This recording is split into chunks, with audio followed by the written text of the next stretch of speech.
الحمد لأهله والصلاة على أهلها أما بعد فأعوذ بالله من الشيطان الرجيم بسم الله الرحمن الرحيم ما كان محمد أبا أحد من رجالكم ولكن رسول الله وخاتم النبيين صدق الله العظيم اللهم صل على سيدنا ومولانا محمد وبارك وسلم.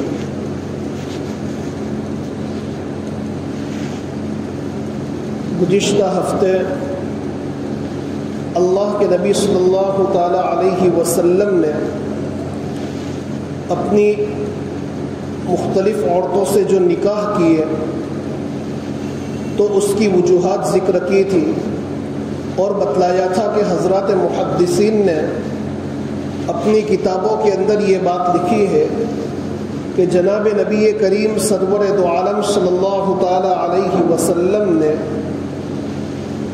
جو نکاح فرمائے اس کی 3 وجوہات ہیں. ایک تو ملی دینی مصلحت،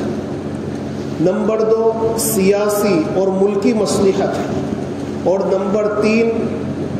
شخصی یعنی کسی کے دل کو خوش کرنا مقصود ہوتا ہے. تو اس مصلحت کی بنیاد پر اللہ کے نبی صلی اللہ تعالی علیہ وسلم نے جو ہے نکاح فرمائے. اس میں سے سب سے پہلی چیز کہ آپ علیہ الصلوۃ والسلام نے جو دینی مصلحت کی بنیاد پر، ملی مصلحت کی بنیاد پر جو نکاح فرمایا کہ جس میں ملت کا فائدہ ہے، تو اس بنیاد پر جو نکاح فرمایا تھا اس کی تفصیل ذکر کی تھی کہ آپ صلی اللہ تعالی علیہ وسلم نے حضرت عائشہ صدیقہ رضی اللہ تعالی عنہ اور حضرت زینب بنت جحش رضی اللہ تعالی عنہ کے ساتھ نکاح فرما کر زمانہ جاہلیت کے اندر ایک رسم جو غلط طور پر چل رہی تھی اس کو ختم فرمایا کہ حضرت عائشہ صدیقہ رضی اللہ تعالی عنہ کے ساتھ نکاح فرمایا. اس کی بنیاد پر یہ رسم ختم ہو گئی کہ منہ بولے بھائی کی بیٹی سے جو ہے نکاح کرنا جائز ہے،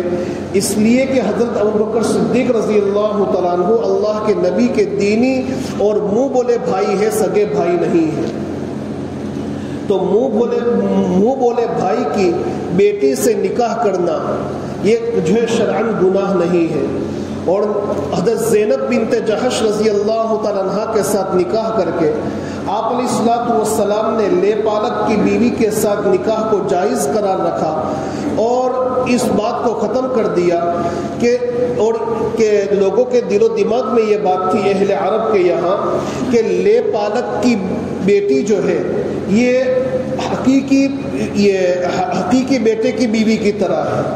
جو لے پالک بیٹا ہے وہ حقیقی بیٹے کی طرح ہے، اور اس کی بیوی سے نکاح کرنا یعنی جب وہ طلاق دے دے تو اس سے نکاح کرنا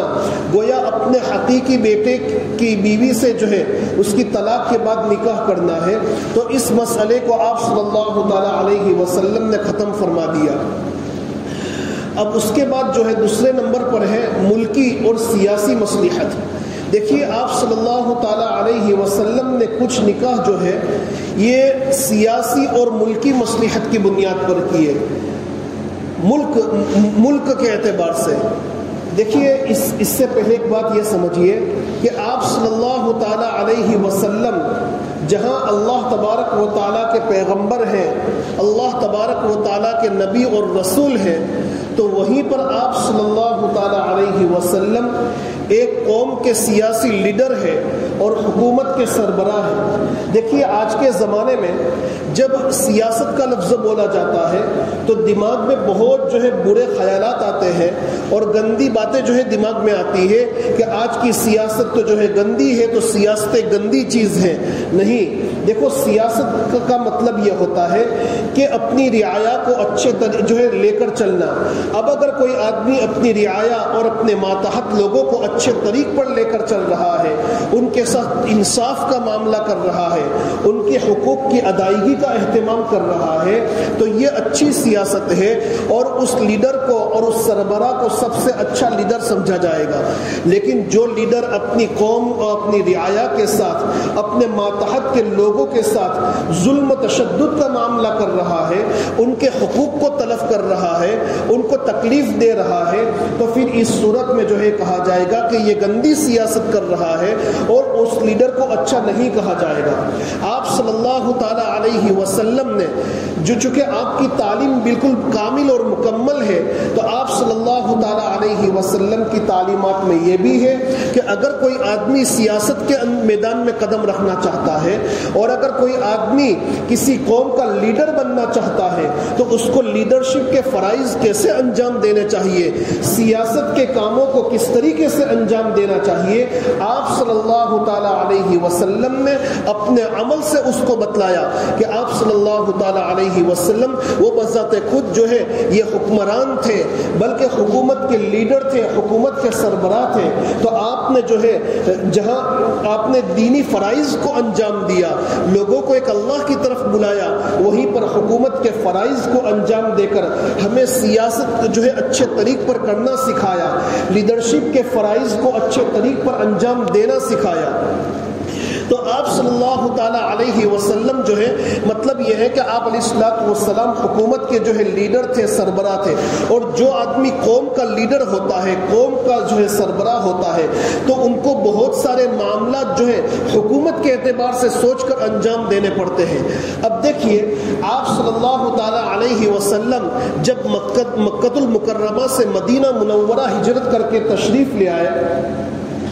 تو اور پھر آئے دن جو ہے بہت سے لوگ مکے سے مدینہ آ رہے ہیں. تو جب مدینہ والوں کو یہ پتا چلا کہ بہت سے لوگ ہجرت کر کے مدینہ آ رہے ہیں، حتیٰ کہ مکہ میں بہت سے لوگ ہجرت کر کے حبشہ چلے گئے تھے، تو ان لوگوں کو بھی جب پتا چلا کہ اللہ کے نبی علیہ الصلوۃ والسلام مکے سے مدینہ تشریف لے گئے ہیں، تو وہ لوگ بھی حبشہ سے ہجرت کر کے مدینہ المنورہ آنے لگے. تو جب اس بات کا علم مکہ کے مشرکین کو ہوا تو مکہ کے مشرکین نے مدینہ المنورہ کے لوگوں کو، چونکہ مدینہ المنورہ کے مسلمانوں نے انہوں نے اللہ کے نبی کی جو ہے بڑی محبت کی، اللہ کے نبی علیہ الصلوۃ والسلام کے صحابہ کو اپنے گلے سے لگایا اور ان کے ساتھ شفقت اور محبت کا معاملہ کیا، رہنے کے لیے ان کو گھر دیا اور ان کی ہر طریقے سے مدد کی. اس بنیاد پر ان کو انصار کہا جاتا ہے کہ انہوں نے مہاجرین کی، اللہ کے لیے اپنے وطن کو چھوڑنے والوں کی جو ہے مدد کی. تو مشرکین مکہ نے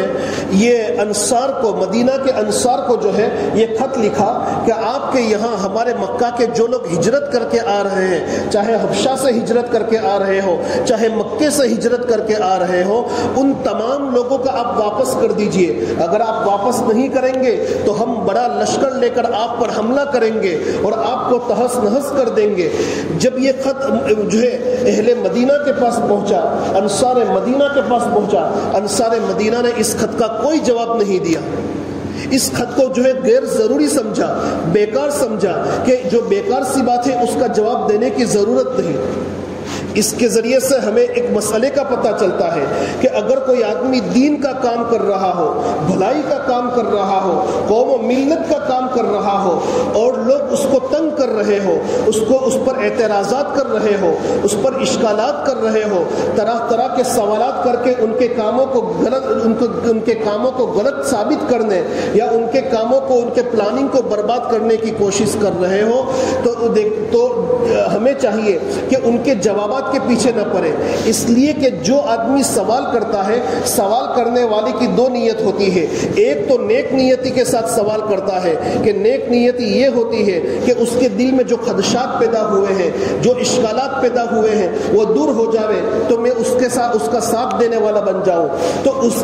کے سوالات کے جوابات دینے میں کوئی حرج نہیں. لیکن جو آدمی تنگ کرنے کے واسطے سوالات کر رہا ہو، تنگ کرنے کے واسطے جو ہے اشکالات کر رہا ہو، حسد کی بنیاد پر اشکالات کر رہا ہو تو ان کے جوابات دینے کے پیچھے پڑنے کی ضرورت نہیں، اپنے وقت کو ضائع کرنے کی ضرورت نہیں۔ جس کے دل میں حسد کی بیماری ہے، جو صرف مخالفت کرنا جانتے ہیں، جو اچھے کاموں سے جو ہے نفرت کرنا جانتے ہیں، تو ان لوگوں کے جوابات دینا، پھر چاہے وہ جوابات قرآن اور احادیث کی روشنی میں کیوں نہ ہو، لیکن اس کے باوجود بھی وہ آپ کے ہونے والے نہیں ہیں، اس لیے ان کے جوابات کے پیچھے پڑنے کی ضرورت نہیں۔ بس اسی طریقے سے انصار مدینہ نے مشرکین مکہ کے سوال کا کوئی جواب نہیں دیا، ان کے خط کا کوئی جواب نہیں دیا، جس کی بنیاد پر جو ہے یہ مشرکین مکہ کو بہت غصہ آیا، اور اتنا غصہ آیا کہ انہوں نے ایک بڑی جماعت کو ملک شام بھیجا ہتھیار خریدنے کے واسطے کہ وہاں سے قیمتی ہتھیار خرید کر لاؤ، ان ہتھیاروں کے ذریعے سے ہم اہل مدینہ پر، اللہ کے نبی کی جماعت پر، انصار مدینہ پر حملہ کریں گے۔ چنانچہ وہ ایک بہت بڑی جماعت ملک شام کے لیے روانہ ہو گئی۔ ادھر اللہ کے نبی علیہ الصلوۃ والسلام کو اور مدینہ کے مسلمانوں کو پتہ چلا کہ ہم سے مقابلے کے واسطے ایک بہت بڑی جماعت جو ہے ملک شام گئی ہے اور وہاں سے ہتھیار لے کر آ رہی ہے، تو مدینے کے لوگوں نے ان کا تعاقب کیا، ان کا پیچھا کیا، اور کہ ان ہتھیار والی جماعت کو ہم روک دے۔ جب اس بات کی اطلاع مکہ کے مشرکین کو ہوئی تو وہ وہیں سے اپنی ہتھیار والی جماعت کی حفاظت کے لیے 1000 کا لشکر لے کر نکلے۔ بدر کے مقام پر جو ہے بس اس طریقے سے اسلام کی پہلی جنگ وجود میں آئی، اور یہ جنگ بدر ہوئی۔ مکہ کے لوگ جو ہے مشرکین مکہ، یہ اصل مسلمانوں سے مقابلے کے لیے نہیں نکلے تھے، بلکہ اپنی وہ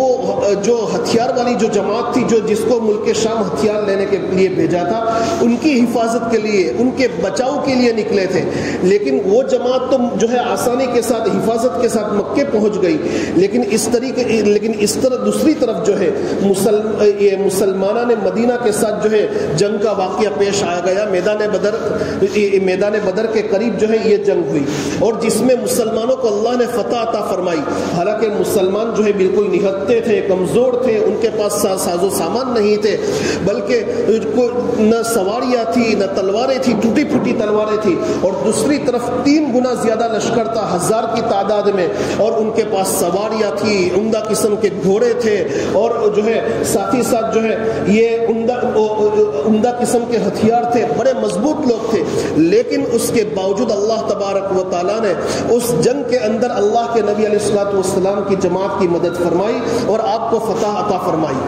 اب اس کا غصہ ان کے دل و دماغ میں اتر گیا، تو اس کا بدلہ لینے کے واسطے وہ ہر سال اللہ کے نبی علیہ الصلوۃ والسلام پر اور آپ کے صحابہ پر اور اہل مدینہ پر جو ہے حملے کرتے رہے، بار بار حملے کیے۔ غزوہ احد کا واقعہ پیش آیا، اس کے بعد بھی مختلف جنگیں ہوئی، حتیٰ کہ غزوہ احزاب کے اندر تو مشرکین مکہ نے تمام قبائل کو جمع کر لیا، اور تمام مشرکین مکہ کے تمام قبائل جمع ہو کر جو ہے یہ حملہ کرنے کے لیے اہل مدینہ پر آ گئے۔ لیکن یہ بدر کے علاوہ جتنے بھی جنگیں پیش آئی، بدر کے علاوہ جتنی بھی جنگیں پیش آئی، ان تمام جنگوں کے اندر جو فوج کے جو چیف کمانڈر تھے اور جو بڑی بڑی فوج تیار کر کے اہل مدینہ پر حملہ کر رہے تھے، مسلمانوں پر حملہ کر رہے تھے، ان تمام کے لیڈر حضرت سفیان تھے۔ حضرت سفیان جو اس وقت تک انہوں نے اسلام کو، ایمان کو قبول نہیں کیا تھا۔ اور دوسری طرف یہ ہوا کہ حضرت سفیان کی بیٹی جن کا نام تھا ام حبیبہ اپنے شوہر کے ساتھ جو ہے انہوں نے اسلام قبول کر لیا تھا، اور وہ حبشہ ہجرت کر کے چلی گئی تھی۔ جب وہ حبشہ ہجرت کر کے چلی گئی تو ایک مدت کے بعد وہاں حضرت ام حبیبہ کے شوہر نے جو ہے مذہب اسلام کو چھوڑ دیا، نصرانی مذہب کو قبول کر لیا، اور پھر وہیں پر ان کا انتقال ہو گیا۔ آپ صلی اللہ تعالی علیہ وسلم کو جب یہ پتہ چلا تو دیکھیے آپ علیہ الصلوۃ والسلام جو ہے حضرت حبیبہ کے ساتھ، ام حبیبہ کے ساتھ جو نکاح فرما رہے ہیں وہ سیاسی مقصد کی بنیاد پر، ملکی مقصد کی بنیاد پر۔ آپ صلی اللہ تعالیٰ علیہ وسلم کو جب پتہ چلا تو مدینے سے ایک وفد حبشہ کی جانب روانہ کیا، اور حبشہ کے جو بادشاہ تھے شاہ نجاشی رحمۃ اللہ تعالیٰ علیہ، انہیں یہ کہلا بھیجا کہ میری طرف سے آپ ام حبیبہ کو نکاح کا پیغام دے دیجیے، میں ام حبیبہ کے ساتھ نکاح کرنا چاہتا ہوں۔ تو حبشہ کے بادشاہ نجاشی رحمۃ اللہ تعالیٰ علیہ نے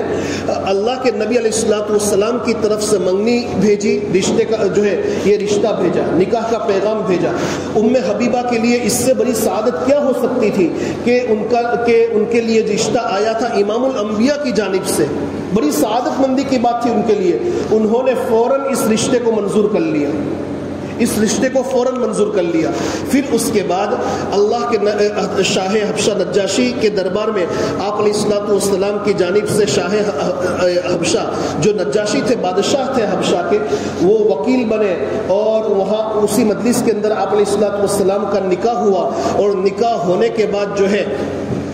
شاہ حبشہ نجاشی نے فرمایا کہ جب بھی کسی پیغمبر کا نکاح ہوتا ہے تو اس کے بعد میٹھی چیز کو تقسیم کیا جاتا ہے۔ چنانچہ انہوں نے مٹھائی تقسیم کی اور بہت سارے ہدایہ اور تحائف لے کر جو ہے حضرت ام حبیبہ رضی اللہ تعالیٰ عنہا کو مدینہ روانہ کیا۔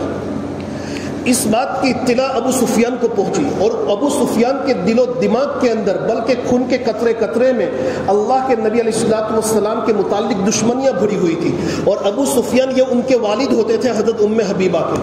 حضرت ام حبیبہ رضی اللہ تعالیٰ عنہا کے۔ جب اس بات کی اطلاع ملی تو اب جو ہے وہ ان کی طاقت کمزور ہو گئی، وہ کمزور پڑ گئے، اور اس کے بعد انہوں نے کسی بھی جنگ کے اندر جو ہے چیف کمانڈری کا منصب نہیں سنبھالا، بلکہ اس کے بعد مکے والوں کے ساتھ جنگ ختم ہو گئی۔ غزوہ احزاب کے بعد کوئی جنگ نہیں ہوئی، مکے والوں کے ساتھ جنگ ختم ہو گئی، اس لیے کہ جو ہے حضرت ابو سفیان رضی اللہ تعالیٰ عنہ نے جب یہ دیکھ لیا کہ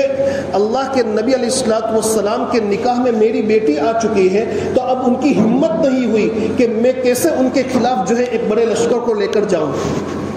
ان کی ہمت نہیں ہوئی۔ تو دیکھیے اللہ کے نبی صلی اللہ تعالیٰ علیہ وسلم نے ام حبیبہ رضی اللہ تعالیٰ عنہ کے ساتھ جو نکاح فرمایا، سیاسی مقصد کے تحت، ملکی مصلحت کے تحت جو نکاح فرمایا، کہ اس میں اللہ کے نبی علیہ الصلوۃ والسلام کو کامیابی بھی ملی کہ آپ علیہ الصلوۃ والسلام نے جب ان کی بیٹی سے نکاح فرمایا تو اس کے بعد جو ہے جنگیں ختم ہو گئی اور بہت سی جانیں محفوظ ہو گئی۔ یہ تھا آپ کا سیاسی مقصد۔ اور دوسرا اس کے بعد جو نکاح ہوا حضرت صفیہ رضی اللہ تعالیٰ عنہ، حضرت صفیہ رضی اللہ تعالیٰ عنہ کے ساتھ بھی نکاح اس سیاسی مقصد کے تحت، ملکی مصلحت کے تحت کیا۔ حضرت صفیہ رضی اللہ تعالیٰ عنہ جو ہے یہ حیی ابن اخطب، یہ جو ایک یہودی سردار تھا اس کی بیٹی تھی، اور دوسرے ایک یہودی سردار تھے ان کی بیوی تھی۔ تو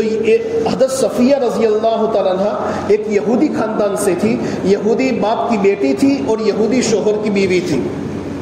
ایک جنگ کے اندر دونوں مارے گئے، حضرت صفیہ کے باپ بھی مارے گئے اور ان کے شوہر بھی جو ہے مارے گئے۔ جب دونوں ختم ہو گئے تو اللہ کے نبی صلی اللہ تعالیٰ علیہ وسلم نے یہ سوچا کہ اس یہودی کی بیٹی کے ساتھ میں نکاح کر لوں، اس لیے کہ اگر میں حضرت صفیہ کے ساتھ نکاح کروں گا تو حضرت صفیہ کے ساتھ نکاح کرنے کی بنیاد پر یہودی لوگ مجھ سے محبت کرنے لگیں گے اور میری باتوں کو ماننے لگیں گے، اس لیے کہ یہودی لوگ تو یہ جانتے تھے کہ یہ اللہ کے سچے پیغمبر ہیں۔ اور کیوں جانتے تھے؟ اس لیے کہ ان کی کتابوں کے اندر یہ ساری نشانیاں اللہ کے نبی علیہ الصلوۃ والسلام کی لکھی ہوئی تھی، لیکن حسد کی بنیاد پر، اور حسد یہ تھا کہ سارے جلیل القدر پیغمبر ہماری نسل سے آئے تو امام الانبیاء بھی ہماری نسل سے ہونے چاہیے، سارے انبیاء جو ہے یہ بنو اسحاق سے اندر آئے تو یہ بنو اسماعیل میں سے کیسے آئے؟ بس اس حسد کی بنیاد پر انہوں نے جو ہے بغاوت کرنا شروع کر دیا اور آپ علیہ الصلوۃ والسلام سے مخالفت کرنا شروع کر دی اور آپ علیہ الصلوۃ والسلام کی باتوں کو ٹھکرایا، ورنہ وہ تو اللہ کے نبی علیہ الصلوۃ والسلام کو اللہ کا نبی ہونا ایسے جانتے تھے کہ قرآن یہ کہہ رہا ہے یعرفونہ کما یعرفون ابناءہم، جیسے کوئی اپنے بیٹوں کو پہچانتا ہے اسی طریقے سے وہ اللہ کے نبی کو اللہ کا نبی ہونا جانتے تھے، لیکن حسد کی بنیاد پر انہوں نے بغاوت کی اور اللہ کے نبی سے بڑی دشمنیاں کی۔ تو اللہ کے نبی علیہ الصلوۃ والسلام نے یہودی خاندان کی عورت سے نکاح کیا تاکہ ان کے دل میں رحم پیدا ہو جائے،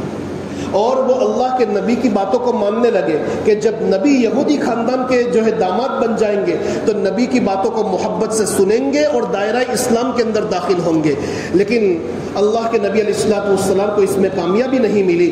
کسی نے اللہ کے نبی کی دعوت کو قبول نہیں کیا. تو آپ علیہ الصلوۃ والسلام کا یہاں بھی جو مقصد تھا ایک سیاسی مقصد تھا, ملکی مقصد تھا کہ وہ بغاوت کرنا بند کر دے وے, دشمنی کرنا بند کر دے وے, جنگیں ان کے ساتھ ختم ہو جاوے, مسلمانوں کو تکلیف پہنچانا بند کر دے وے, بلکہ ان کے اندر بھی اسلام پھیلنے لگے. لیکن اس مقصد کے اندر کامیابی نہیں ملی. یہاں سے ایک بات کا پتہ چلتا ہے کہ کسی کام کو بنانے کے لیے محنت تو کرنی چاہیے, اور کامیابی ملنا نہ ملنا یہ اللہ کی طرف سے ہے. اسباب کو اختیار کرنا چاہیے, اسباب کے اندر تاثیر پیدا کرنے والی ذات اللہ ہے. تو ہمیں جو ہے اسباب کے نتائج کے پیچھے نہیں پڑنا چاہیے, اسباب کو اختیار کرنا چاہیے, کامیابی اللہ پر چھوڑ دینی چاہیے. اللہ تبارک و تعالی ان باتوں کو سمجھنے کی توفیق عطا فرماوے, اور آئندہ مجلس میں انشاءاللہ اس سے آگے ذکر کروں گا. وآخر دعوانا ان الحمد للہ رب العالمین.